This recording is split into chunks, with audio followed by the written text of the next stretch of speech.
Yeah. With that being said, PulseChain is coming out. What non-Richard Hart product are you most looking forward to? Nice. Yeah, that's a good question. So I mean, I sacrificed for other stuff. I did liquid loans, fiat, famous, crap. What else? I don't know. By the end of it, I was all out of money, and now there's sacrifices, and they just won't stop, and they just keep Yeah. asking for my money, and I'm like, guys, I'm already stretched too thin, and I'm in like 4 or 5 other projects. I think I put a tiny little bit into Mintra, just because I know Gerardo, he's a good guy. Like, Right. it's seriously compared to the rest of my stack, it's the tiniest little bit that I put into Mintra. I think liquid loans ended up getting the majority of, and that's just had to do with the timing of when they had to sacrifice, near the peak, right? They were one of the Right. first alternative, non-directly Richard Hart sacrifices, but they got to me early. They were, shout out to Jesse. I mean, he's good at Right. what he does. He made sure to reach out early, explain the whole protocol, and sit me down and talk about, it's decentralized, no admin keys. It's a fork of a very successful protocol. So I think things like that are going to do very well. Things like liquid loans or whatever, some stuff at Power City seems okay.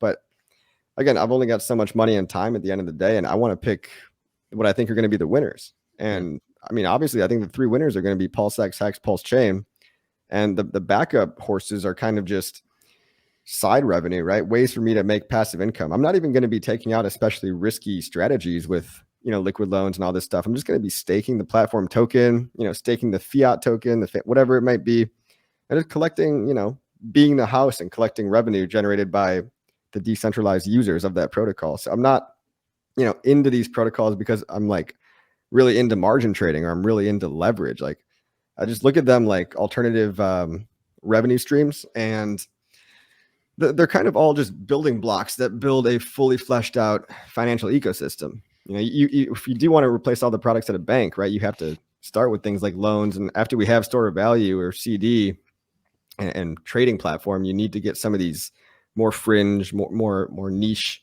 kind of financial products out there. But we've got a lot of smart people building a lot of smart stuff. And then we've got a Yeah, we lot of do. grifters and scammers and people that might just have the best of intentions. But we've already seen people with, they don't think that they're scamming anybody. They really have good intentions. But then it's like, oh, generic reflection token, rugged.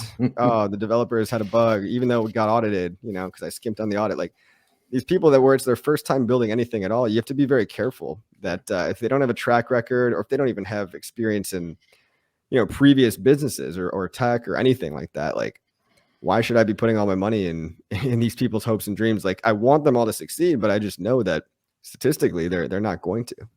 Yeah, and they don't even put their face out there too. That's another. Sometimes, yeah. That's another red flag that I've seen. Some of these guys, they won't come forward. It's one of the things. Now, what do you think about the OX Coast, the on ramp that's coming out? Do you know anything Yeah. about that? Oh, dude, that's probably the biggest product that, like, I don't think a lot of people are talking about it. Yeah, I But know. that's the People have hands been down. quiet. Yeah, It's probably because they don't have like a coin, right? Or they do have a coin, but it's just pretty uneventful, right? You buy a little bit, put it like $100 into weight, you get cheaper fees. I didn't say that, but that's what I hear from around, word on the street. yeah. But dude, they're going after it. The guys, 0x Coast, Stoic, the main dude, he has already gotten USA approval for a fiat on and off ramp. I saw that. It's legendary. I mean, it's modeling what True USD did, which is highly successful and highly like, how do you call it? Like, it's playing by the rules from a regulatory standpoint as well. So it's a low regulatory risk. Right. Because I mean, basically, they're just one for one stable coins backed by real dollars that you, the user, put into a bank.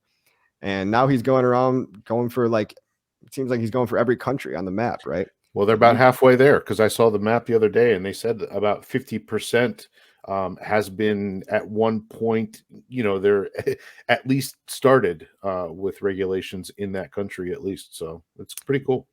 Yeah. I mean, shout out to Stoic and the whole team, really, because it's one of the things that it needs to be done, but nobody wants to deal with all the compliance bullshit. But they're the guys to do it, right?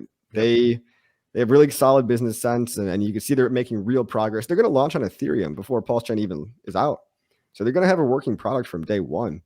That's awesome. I don't know what more you could ask for. This is Right. going to be, Ivan on Tech was asking, well, what stable coins are coming to PulseChain? It's like, we've already got at least 2, probably 3 or 4, but 2 reliable, one algorithmic and one kind of traditional. But we're taking the best of what works in the existing crypto ecosystem, and we're just kind of hijacking it, making it better, putting our own little spin on it. And that's PulseChain. How about you, Ewok? Do you have a favorite of the non-RH things that are going to be on Pulse so far? Well, I didn't sacrifice for any of them just because I was worried. I didn't want to risk my bag. I figured I would wait until they launched at least to see how far along they got, if at all, because I knew some of them may not even get off the ground. So I think the famous and fiat will be pretty cool. Yeah, I'm pretty intrigued by that. Yeah, that, and I've always spoke highly of the Liquid Loans guys. They always seemed pretty serious about it, and were very vocal. They showed their faces. They and I know Jesse went somewhere. Jesse went over to Power City, right? Yeah. Yeah. I think he's some kind of community lead over there or something. So I don't know the backstory of why or what happened, but either way, yeah, I mean, I'm excited to see what happens. I'm also going to be very leery of new projects because for every good one, there's going to be 10 out there to steal your money. So, we just have to be very aware of what's going on and be careful. It's a good point. It's like, it's not because you didn't put money in them. You're not, people just get so emotional and worked up. It's like, we're not saying we don't trust or like these guys or want to trust these guys, but it's your own money, right? And when people come in onto the scene without a track record, that maybe they don't even show their face on camera. Maybe you're like, well, who are you? And why are you asking for my money? And it's going to take some time for a lot of these people to prove themselves. But yeah, I guess if it comes back to the original question, my favorite product being built, I got to go with the fiat on and off ramp. That's just it's a dark horse. Not a lot of people are talking about it. Yep, I agree. Yeah, I'm not here. I don't hear much about it at all. So yeah, that's definitely going to be interesting. Let's turn our attention to a little bit of future casting here, kind of. And guys, if you're enjoying the stream so far, hit the like. We very much appreciate it. First of all, just answer this question from Ren. So we kind of touched a little bit on this earlier, but V3 public, we think will be out soon. I mean, I saw Hexo the other day thinking it would be out already by now. I think his window is already passed, but people, we think it's close. How long do you think, I don't even know if there's a point answering this, but how long will the test net be out, do you guys think, before we actually see mainnet launch? Yeah, who knows? Exactly. I think it depends really if they find bugs or, if everything's running smoothly. A month, maybe. It's just a guess. Now, I think you and I were talking about this before Coffee got on, but we got to remember that the V3 protocol becomes public as of April 1st. So even if we do launch the testnet V3 in March sometime, it makes sense to at least wait until that. Coffee, don't you agree? Yeah. Look, I mean, it might be pretty quick because they've got a private testnet that's been out for some time. So they've been working on it, but you don't know what you don't know, right? Like there's going to be unforeseen bugs that do come up. I'd give it 1 to 2 months, maybe after V3 launches. I'm always foolishly optimistic, but let's call it 1 to 2 months if we're just making stuff up here, right? Yeah.